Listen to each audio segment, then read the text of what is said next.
Ya sabéis que este discipulado no está orientado al aspecto exclusivamente doctrinal teórico, sino a un aspecto doctrinal práctico. El otro día este discipulado básico, pensando en creyentes que sean nuevos, pero nos dimos cuenta que hay aspectos que aunque llevemos años en el Señor, quizá no hemos abundado tanto en ellos o se nos han podido olvidar un poco. El otro día vimos apenas una introducción. ¿Por qué es necesario un discipulado básico? Ya sabéis que la intención no es simplemente que yo comparta brevemente, porque estos temas que vamos a tocar, mi idea no es ser muy exhaustivo ni tocar todos los aspectos. Yo sé que me voy a dejar muchas cosas en el tintero, pero eso es a conciencia. La idea es dar una idea sencilla para que cualquiera de nosotros, si está en trato, en comunión, si está andando junto a alguien que recién acaba de conocer al Señor o empieza a dar los primeros pasos, sepamos tener una orientación para enseñarle, no solamente con una intención intelectual o teórica, sino enseñar qué significa verdaderamente el Evangelio de Jesucristo y cómo caminar en él. El tema hoy es el bautismo. Cuando escuchamos hablar de bautismo, probablemente lo primero que se nos viene a la mente es el rito de una inmersión. Y ciertamente es un símbolo. Bautizar en griego es baptizo, que significa sumergirse. Así es. Pero ¿qué hay detrás de eso? Si despojamos el bautismo, el acto del bautismo en sí, de lo que le da contenido, estaríamos hablando simplemente de un chapuzón. Pero hay algo detrás de ese símbolo que tiene muchísima importancia y a mí me gustaría tocar en no mucho tiempo algunos aspectos. Curiosamente, el bautismo, la inmersión, el sumergirse, normalmente, digo normalmente, en cuanto al rito, digamos, es en agua. Sí, no me refiero a que se pueda bautizar uno en aceite ni en Coca-Cola. Digo normalmente porque las Escrituras hablan de varios tipos de bautismo que no tenemos tiempo de tocar. El bautismo en agua, en hebreo, se produce en lo que se llama mikveh. Y mikveh es una palabra hebrea que significa reunión de aguas, en una reunión de aguas. Por eso aquel eunuco etíope que venía a Jerusalén a adorar en una de las fiestas bíblicas, dijo, aquí hay agua, una reunión de agua, ¿qué impide que yo sea bautizado?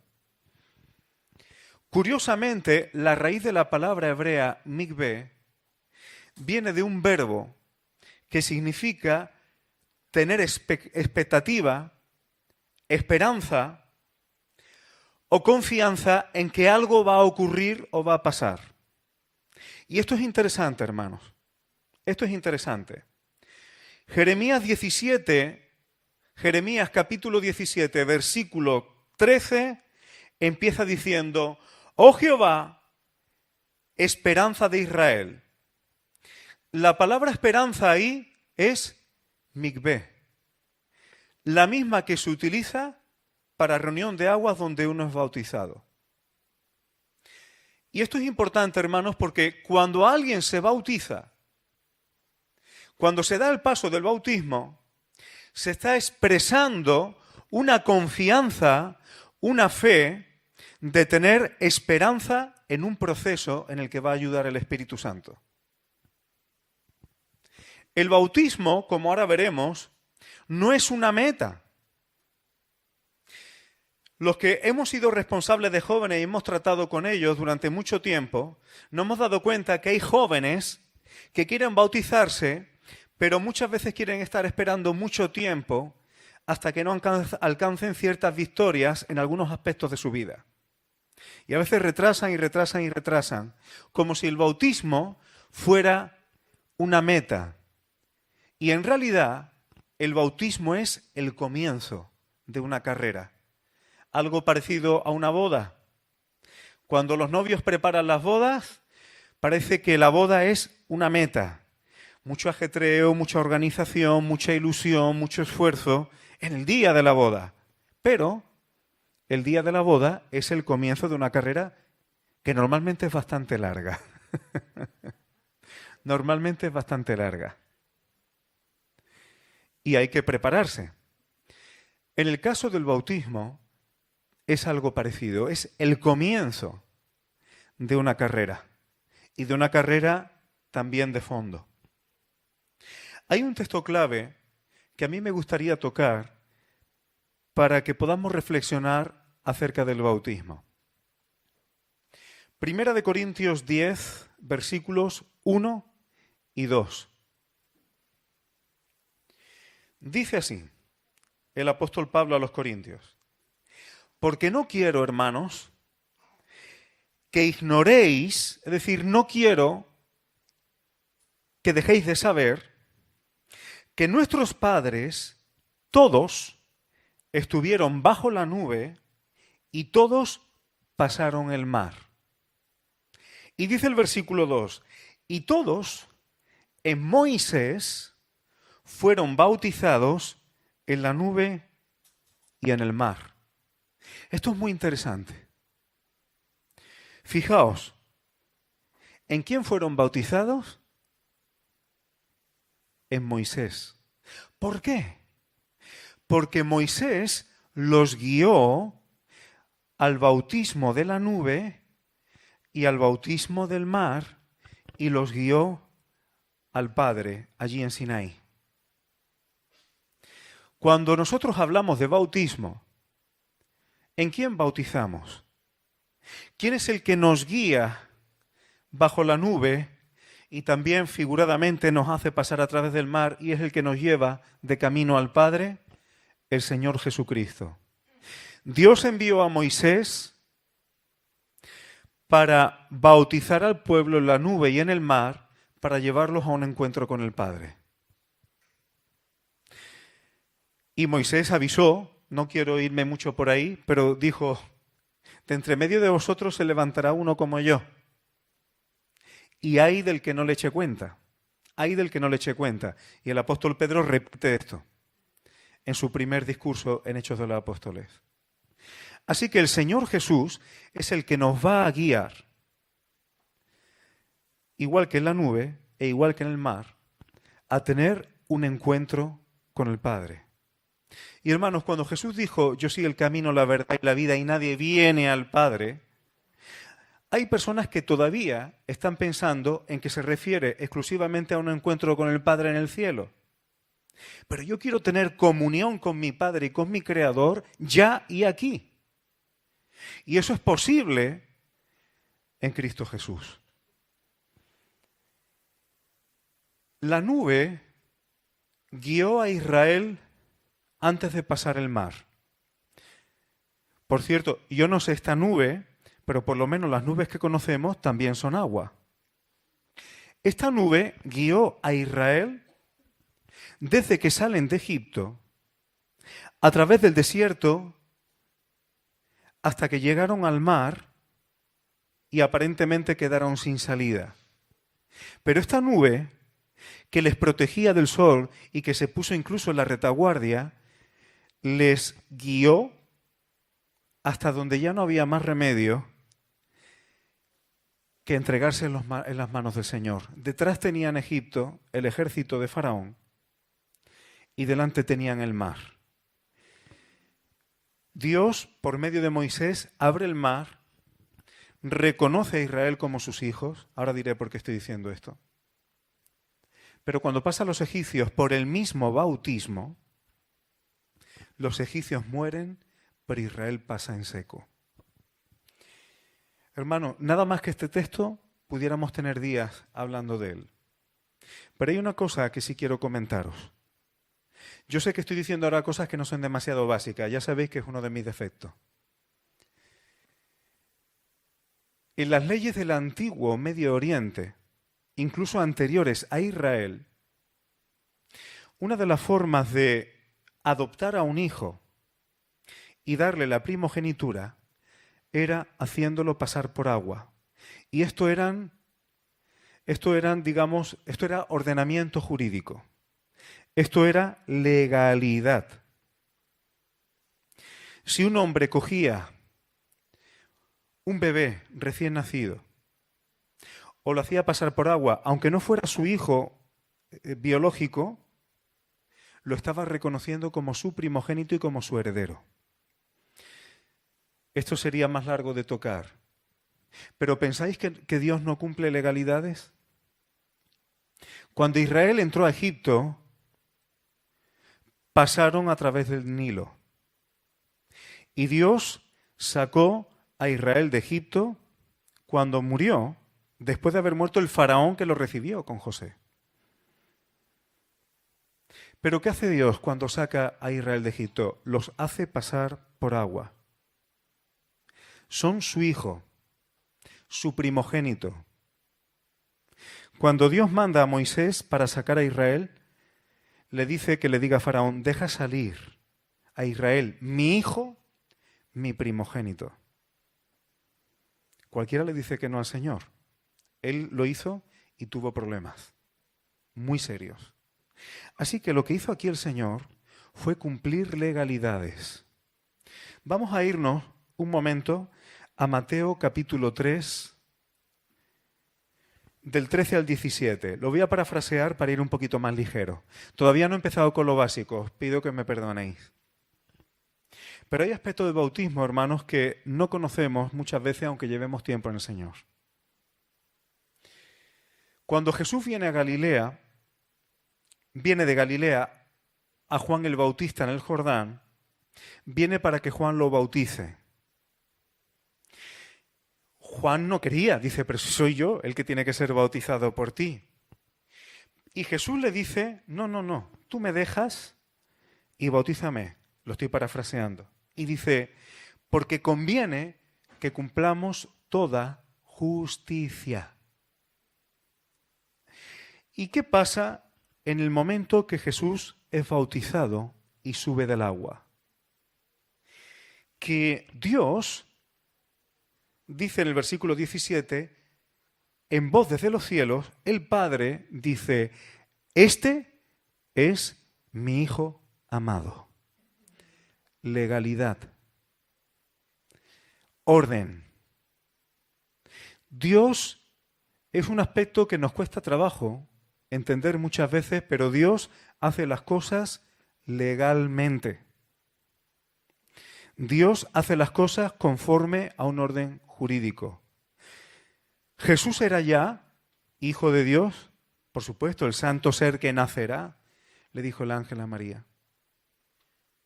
Claro que Jesús había venido por una obra especial de Dios. Pero en este momento Dios le está declarando su hijo para ocuparse de un ministerio muy especial. El primogénito entre muchos hermanos. Hermanos, estas cosas son importantes saberlas. Yo sé que no es básico y tendría mucho que hablar, pero ¿por qué lo estoy diciendo? Porque cuando alguien se bautiza, está, digamos, expresando una especie de, no quiero llamarlo contrato, pero es un pacto legal, es una intención pública, es un compromiso. Es un compromiso que tiene implicaciones. Y yo quiero que le prestemos atención a esto porque en mi caso yo tengo una firma que es muy fea. De hecho, me pasó con una de mis hijas que una vez un profesor le dio un examen para que yo lo firmara y él supiera que yo había visto la nota de mi hija. Y cuando yo se lo firmé y mi hija le devolvió el examen a este profesor, el profesor se creía que era una falsificación de mi hija porque mi firma es muy fea. No se creyó que era mi firma, pero es la verdad. Mi firma es un garabato feo. Y si yo te lo pongo en una servilleta de un bar, no vale absolutamente para nada. Al fin y al cabo es un garabato. Pero como yo ponga mi firma delante de un notario, en determinadas declaraciones y el notario sea testigo de eso, y yo ponga ese garabato feo mío, te aseguro que puede tener implicaciones muy grandes. Por eso, hermanos, yo quiero que prestemos atención al bautismo como algo importante. Podrá ser una inmersión en una piscina, en una bañera, en un río, en el mar, o hasta en una piscina de plástico infantil. El viernes hizo 32 años que yo me bauticé en una piscina de niños pequeños. No se trata de si el garabato es más bonito o más feo. Se trata que cuando uno hace eso delante de Dios y delante de los hombres, está dentro de un ordenamiento jurídico que está declarando cosas importantes. Por supuesto, tienen que ver con adopción y tienen que ver con ser hijos. Hoy yo no me voy a meter tanto en eso. Hoy quiero que veamos 3 aspectos que son básicos del bautismo. Ahora sí voy a entrar en lo básico. Ahora sí entro en lo que es un discipulado básico. Hasta ahora ha sido una introducción para que veamos, hermanos, que aquí hay más cosas que ver. Primero, el bautismo en relación con el mundo.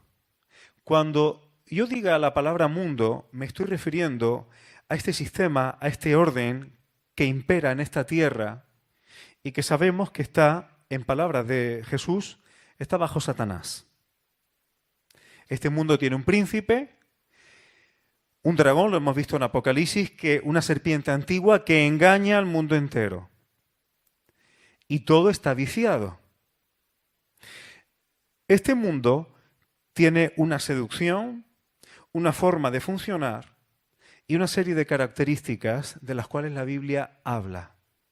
Cuando uno se bautiza, hermanos, el bautismo tiene una implicación en cuanto a nuestra relación con el mundo. Tiene que ver con posición y aspiración. ¿Cuál es nuestra posición cuando nos bautizamos y a qué aspiramos cuando nos bautizamos? Por ejemplo, Primera de Pedro, capítulo 3, versículos 20 y 21. Habla de Noé, de los días de Noé, mientras se preparaba el arca, en la cual unas pocas personas, que fueron 8, dice, fueron salvadas por agua. El bautismo que corresponde a esto, ahora nos salva. Y dice, no quitando las inmundicias de la carne, sino como la aspiración de una buena conciencia hacia Dios. En estos 2 versículos están estos 2 aspectos, posición y aspiración. El primero es posición. Hermanos, en los días de Noé, absolutamente todos pasaron el juicio de las aguas. Tanto los que estaban fuera del arca como los que estaban dentro. Todos pasaron por esa rotura de las fuentes que lo anegaron todo. Incluso Noé, su familia, los animales y todo lo que había allí dentro del arca. Todos pasaron exactamente la misma circunstancia. ¿Sabes cuál es la única diferencia? La posición. Todos estuvieron en el diluvio, pero la posición de algunos fue dentro del arca y la posición de otros fue fuera del arca. Y eso hacía una diferencia total. Nunca se me olvidará un vídeo de aquel tsunami tan trágico, no sé si fue en el 2011, creo que sí, en el que yo recuerdo que aquel vídeo el tsunami llevaba muchísimo barro, arrastraba casa, arrastraba madera, coche, arrastraba todo. Tenía una fuerza brutal. Y estaba pasando por una zona donde desgraciadamente era duro de ver, veías cómo estaba arrastrando personas que no podían salir de ahí. Pero a muy, muy, muy pocos metros había otras personas que estaban un poco sobrelevadas en un montículo. Y esos no fueron arrastrados. ¿Por qué? Porque estaban en una posición distinta. Hermanos, el bautismo implica que nuestra posición frente al mundo es otra, diferente a la que tiene el resto. Ahora veremos por qué. Y segundo, como dice el apóstol Pedro, bautizarte no te limpia de los pecados. Bautizarte no te quita la inmundicia. Bautizarte no quiere decir que después de bautizarte ya eres perfecto. Pero bautizarte significa una aspiración a tener una buena conciencia delante de Dios. Una aspiración que si uno peca es un tropiezo, es un accidente, pero no una práctica constante.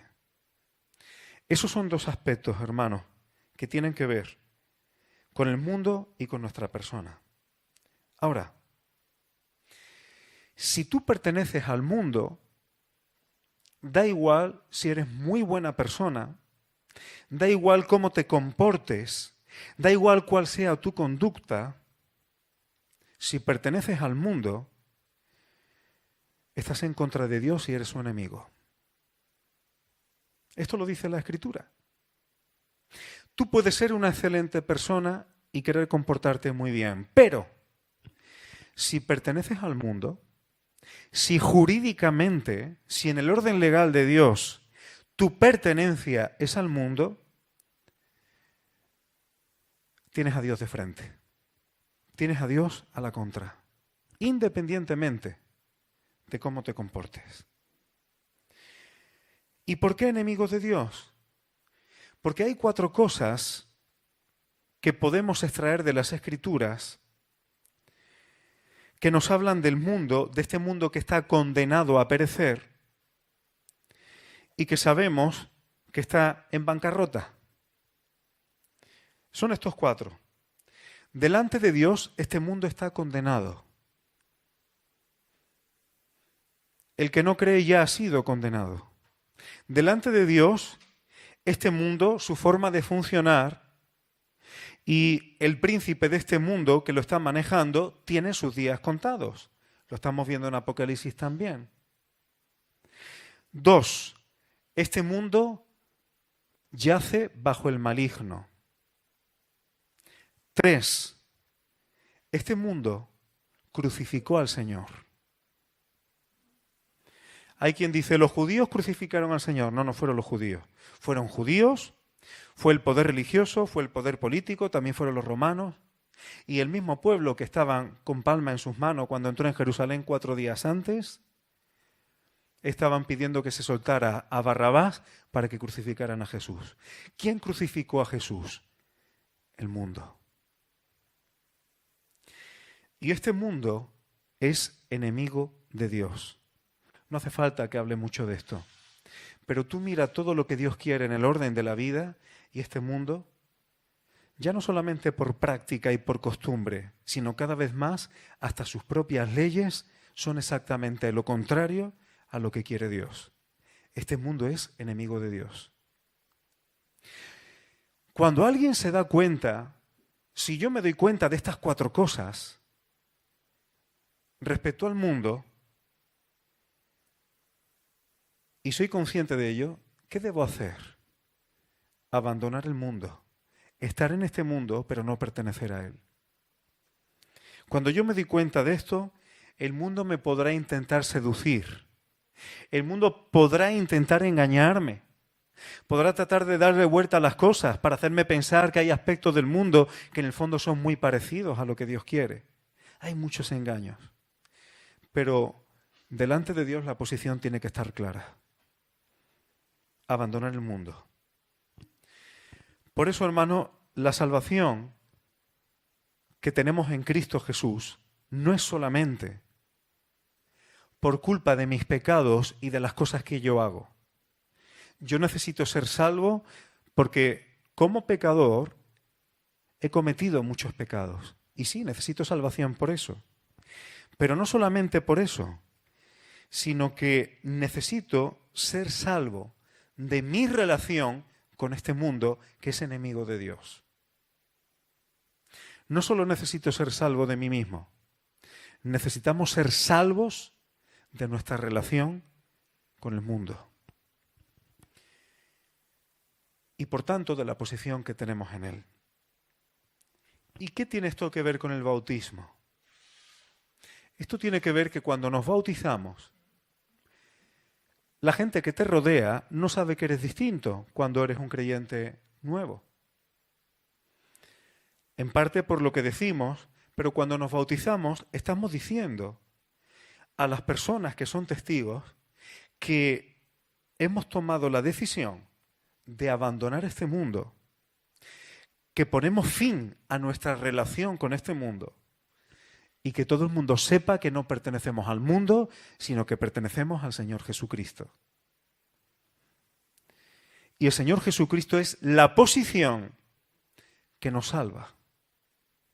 Y estar en el mundo, por muy buena persona que se sea, es la posición que lleva a la perdición. ¿En qué posición estamos? Eso es lo importante. Qué importante es la posición que se tiene cuando hay problemas o cuando hay juicio, ¿verdad? Cuando uno cree, uno está vindicando algunas cosas que afirmamos. Cuando yo creo, afirmo que Jesucristo me ha limpiado de mis pecados. Cuando yo creo, afirmo que Jesucristo es el Señor. Cuando yo creo, afirmo que quiero seguir la instrucción y la palabra del Señor Jesucristo en cada aspecto de mi vida. Todo eso son afirmaciones y vindicaciones. Creer es vindicar y afirmar. Pero bautizarse es vindicar lo que se tiene que negar. Bautizarse es afirmar que niego mi relación con el mundo. Afirmar que paso de formar parte del ejército de las tinieblas a formar parte del ejército de Dios. Jesús le tuvo que decir a algunos religiosos: vosotros sois hijos de vuestro padre el diablo. Bautizarse significa que uno pone fin a la relación con el príncipe de este mundo. ¿Para qué?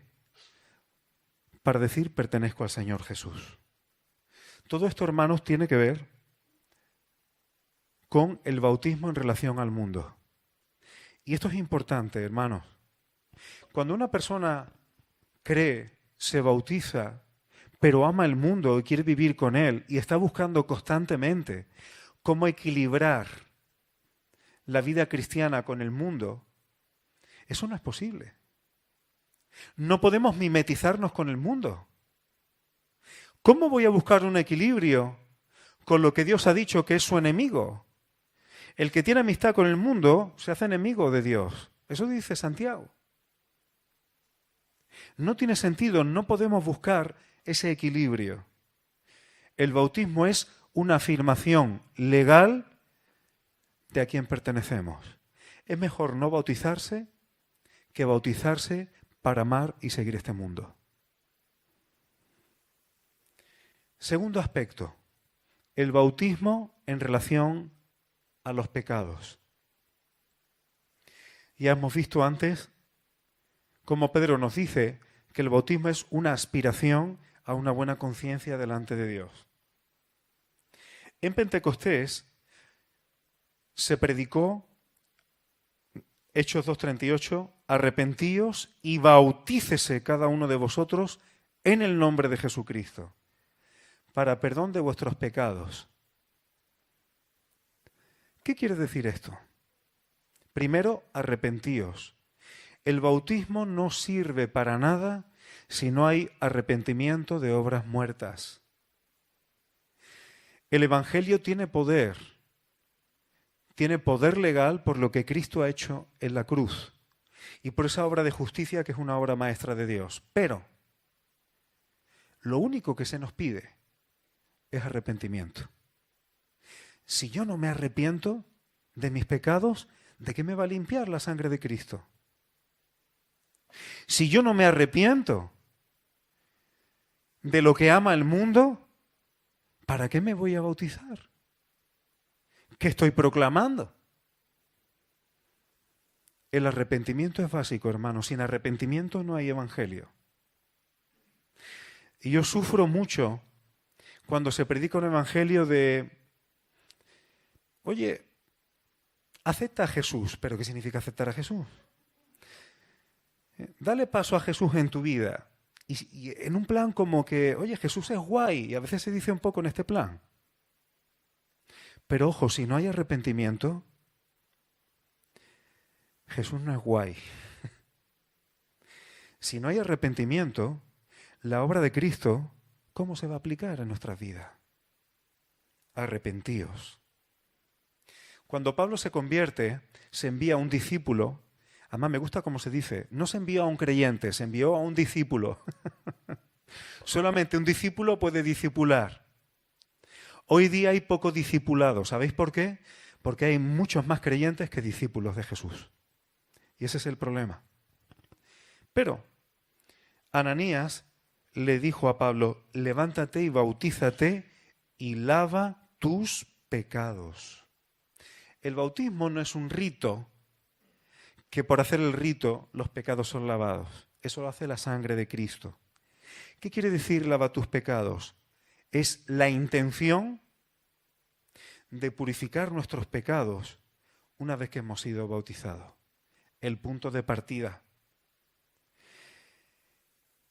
de cómo caminar en este mundo. Hermanos, el bautizarse y tener la aspiración de que nuestros pecados vayan siendo limpiados y purificados es importante porque significa que uno es coherente. Si uno se bautiza y no trata con los pecados en su vida, en el proceso, ¿qué coherencia tiene? ¿Para qué te bautizaste? Es como si yo te recomiendo ahorrar dinero mientras me estoy gastando todo lo que tengo. Hay un refrán español que dice, consejos vendo y para mí no tengo. Hay que ser coherente, hermanos. El bautismo per se no significa que los pecados ya se han terminado. Pero sí significa que para ser coherente, en el nombre de Jesús, yo voy a tratar con esos pecados. Y con la palabra van a ir siendo purificados. Eso es un proceso, eso no es de un día para otro. El que diga que no peca, está mintiendo. Dice Juan, pero el que practica el pecado, ¿eso es un hijo de Dios? Yo creo que no. Ahora, ¿cómo podemos, una de las herramientas, hermanos, que podemos echar mano para purificar nuestros pecados ahora que hemos sido bautizados, es teniendo muy clara nuestra posición frente al mundo. Si tu posición frente al mundo es clara y definida, estás en las mejores condiciones para que tus pecados vayan siendo purificados en este proceso y en este caminar. Hay personas que son creyentes, pero no tienen victoria sobre pecados particulares porque su posición y su relación con el mundo no es la adecuada. Malas compañías de este mundo, las cosas que entran por nuestros ojos en televisión, las malas conversaciones a nuestro alrededor y muchas otras cosas. Hermano, esto no es legalismo. Esto no es que cojamos todo lo que hay en el mundo, esto es malo, esto es malo, esto es malo, esto es malo, esto es malo, y que nos metamos en una cueva. Eso es un extremo.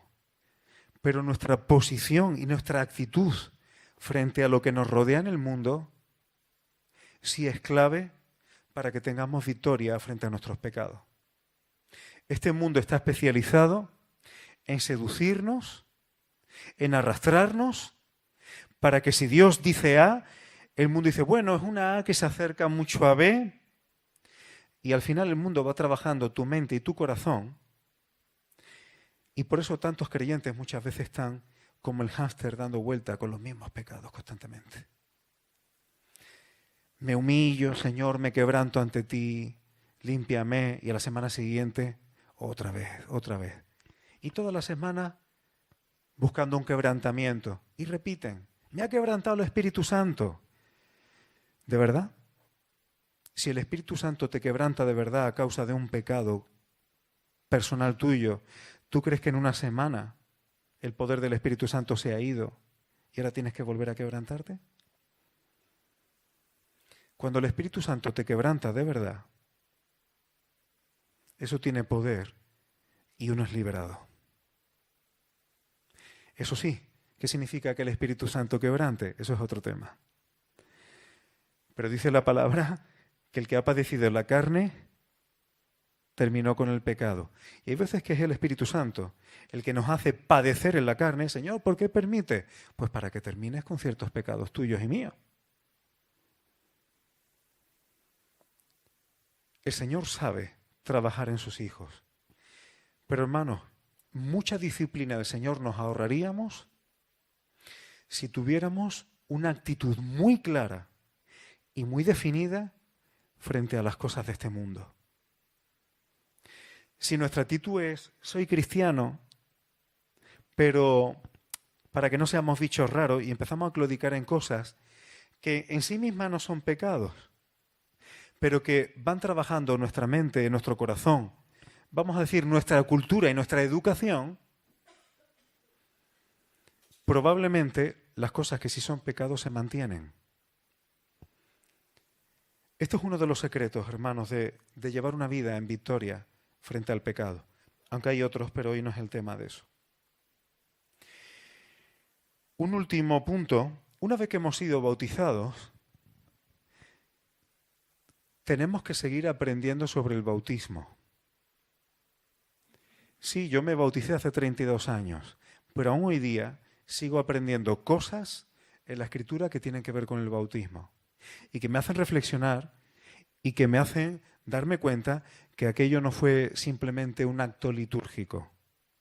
Fue una declaración mucho más importante y que sigue afectando mi caminar hoy y tengo que tomármelo en serio. Romanos 6:3 dice, ¿ignoráis que todos los que hemos sido bautizados en Cristo hemos sido bautizados en su muerte? Fijaos que este texto está hablando en pasado, con retrospectiva. Está hablando con retrospectiva. Dice Colosenses 2:12, también a los que ya han sido bautizados, sepultados con Él en el bautismo, en el cual fuisteis también resucitados con Él, mediante la fe en el poder de Dios que le levantó de los muertos. Hermano, el bautismo significa, tipifica una tumba en el que mi viejo yo, mi carne, mis conceptos, lo bueno y lo malo de mi vieja vida, y subrayo, porque de esto hablamos la otra vez, uno de los errores más gordos que cometen los creyentes es pensar que lo que quedó clavado en la cruz fue lo malo mío, pero no lo bueno. No. En la cruz quedó clavado el viejo Efraín completamente. Completamente. En todos los sacrificios que vemos en la ley, en el servicio sacerdotal del orden levítico, cuando se sacrificaba un animal, se sacrificaba. No podías matarlo un poquito. Cuando se llevaba un animal al sacrificio, el animal se sacrificaba, pero tú no ponías en el altar a un animal medio muerto. El animal que se ponía ahí se sacrificaba. Y si la palabra declara que hemos sido crucificados con Cristo, que hemos sido bautizados en su muerte, yo no puedo decir que solamente lo malo mío ha sido crucificado, pero lo bueno de mi carne lo quiero vivito y coleando. Eso es un motivo de muchas ataduras para muchos creyentes. Porque yo no sé tú, pero aún lo bueno mío muchas veces es egoísta. Aún lo bueno de mí, incluso las cosas buenas que hacemos en la carne, sus motivaciones y su origen no es santo del todo. Es egoísta, es orgulloso. pretende vindicarse ante Dios. ¿Qué significa el bautismo, hermanos? Que mi viejo yo fue muerto. En esas aguas quedó el viejo Efraín. Y cuando uno sale del agua, resucitas en Cristo, ¿para qué? Para que lo que viva ahora, lo viva, como dice Gálatas, en la fe del Hijo de Dios. No para vivir en la parte buena de Efraín, de la parte buena de la carne de Efraín. No, que lo que yo viva sea solo y exclusivamente en la fe de Jesús. Y yo, hermanos, quiero ser claro en este sentido. Cuando uno vive en la fe de Jesús, a veces nos hacemos una imagen de Jesús que es incompleta. La bondad de Jesús, la misericordia de Jesús, pero Jesús a veces fue severo. Jesús a veces fue políticamente incorrecto. Jesús a veces dijo cosas que tú dices, oye, esto no parece tan amable. Pero muchas veces nos hacemos una imagen solamente del Jesús bondadoso, misericordioso, compasivo, que por supuesto que está. Pero no solo eso. ¿Qué pasa cuando yo quiero rescatar lo bueno de Efraín, de la carne de Efraín? Que cuando Jesús me pide que sea tajante con algunas cosas, me cuesta porque quiero ser bueno ante los demás. Que los demás vean que Efraín es bueno. Y lo bueno de Efraín. Y a veces lo bueno de Efraín choca con algunos aspectos de la fe de Jesús. Ese es el problema de querer rescatar lo bueno nuestro, o lo que consideramos que es bueno. Ahí tenéis el ejemplo de Pedro. Jesús declara, es necesario que el Hijo del Hombre padezca, vaya a Jerusalén, allí padezca y sea muerto. Oh Señor, que esto no te pase, por favor, cuida de ti. Qué bueno era Pedro. Y fíjate la respuesta políticamente incorrecta de Jesús. Apártate de mí, Satanás. Hermanos, lo bueno nuestro, o lo bueno que proviene de nuestra carne, en más de una ocasión se puede oponer a la voluntad de Dios. Así que para terminar, sé que me he dejado muchas cosas en el tintero, lo sé y no me importa, ahora hay tiempo para compartir. Que nos demos cuenta, hermanos, que el Evangelio no solamente significa que Jesús murió. El Evangelio significa que cuando Jesús murió, mi viejo yo murió también en la cruz. Sepultados en su muerte y también resucitados en él. Yo quiero vivir ahora en el poder de su resurrección. Eso es real, hermanos. Por eso, el Padre nos dará un cuerpo nuevo en la resurrección o en la transformación si fuéramos arrebatados. ¿Por qué un cuerpo nuevo? Porque estamos en Cristo. Y lo que le pase a Cristo es lo que te va a pasar a ti. ¿Estás en Él? Cristo es la primicia. Él ya ha resucitado con un cuerpo nuevo, un cuerpo glorioso, un cuerpo perfecto. Pues estar en Cristo significa que su futuro es tu futuro, pero también que su presente es nuestro presente. ¿En qué sentido? De que es su vida la que tiene que ser expresada aquí y ahora. Tenemos una nueva vida y podemos caminar en ella. Estoy a punto de hacer 45 minutos. Hermano, dos cosas básicas. Si hay que hablarle a alguien del bautismo, aunque hay otros aspectos, es un acto legal, no frente a las leyes españolas, sino un símbolo de una legalidad espiritual.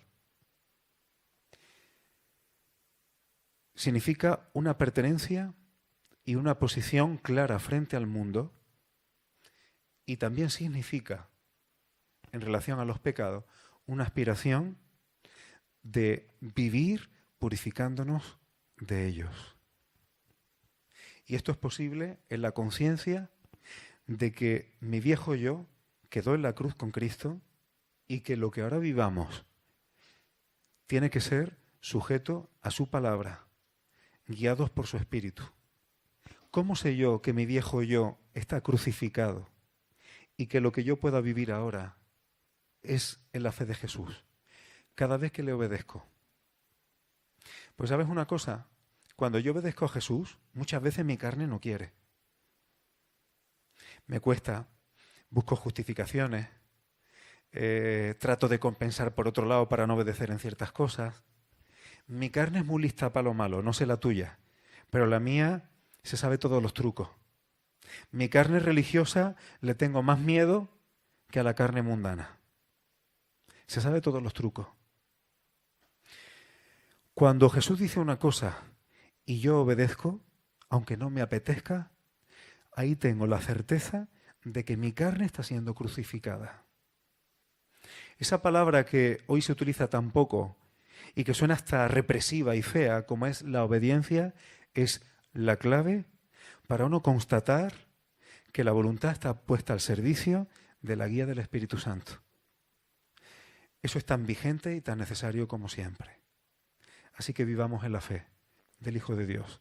Fe no solamente es creo aquí en mi mente. Fe es obedezco porque sé que lo que Jesús dice es mucho más sabio que lo que a mí me parezcan las cosas. Eso es aceptar su señorío. Eso es estar sumergido, buceando en Jesús y en el Espíritu Santo. Amén.